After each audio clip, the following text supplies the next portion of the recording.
What's up, everybody? Welcome back to Crash Against the Spread, where we talk about sports from a betting perspective. It is Sunday, June 9th, and we have one NBA game to talk about. If you do like the content, please like and subscribe to the page. Let's talk about yesterday real quick, though. We had three picks, two WNBA, which we dropped.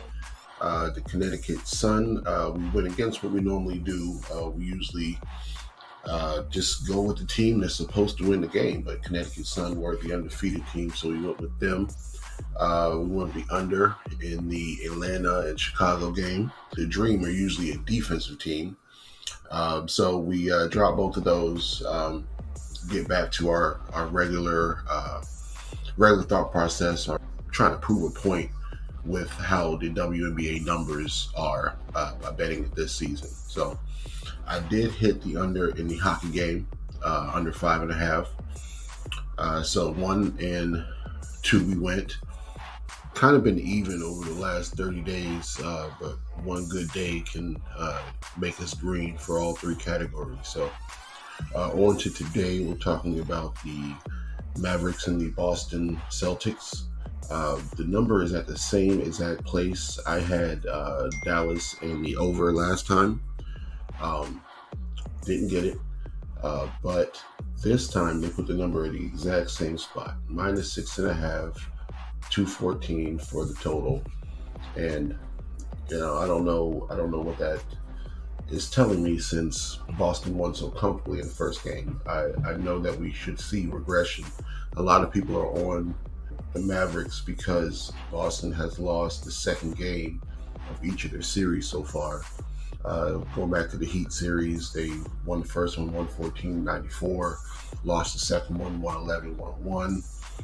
They won against the Cavaliers in the first game 120-95, then turned around and lost 118-94.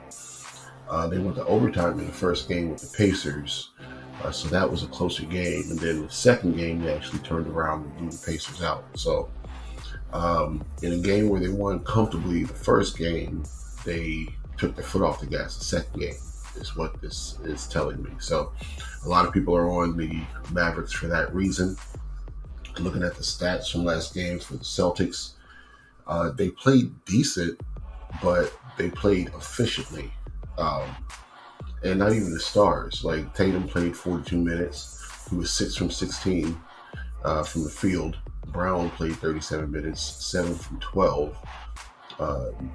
6 of 11 from the free throw line. So he missed 5 free throws, only scored 22 points. But the team, they had 6 people at double digits. So looking at the Mavericks, Luka almost shot 50% from the floor, 33% from 3, 4 turnovers, still a -10 as far as his plus minus, but everybody was minus for the Mavericks. Everybody was plus for Boston. So turnover battle, 11 turnovers. They only shot 26% from 3. So we're expecting regression on the side of the Mavericks for sure. We're expecting Kyrie to make one of those 5 3-pointers he puts up. Probably at least 2 or 3 though. We're expecting regression on all sides, basically. Each team shot terrible from the free throw line, actually, both in the 60% range. It's kind of bad. 42% from the field isn't terrible, but Boston shot 48 and almost 40% from 3. So with this number being in the same place, it almost feels a little trappy. And I think that Boston still should be the side in this second game. Looking at the way that the score broke down, they punched him in the mouth early. I don't see that not happening. I know that Dallas might try to compete. That's why I still kind of like it over. So I expect maybe 60 points total to be scored between the two teams, with Dallas being a little closer. And then the second, third, and fourth quarter to slightly come down as defense increases through the game. So I still like it over. I don't see 44 points being scored in the fourth. 47 and third. I think those be a little higher. So that's the side I'm leaning towards, the over.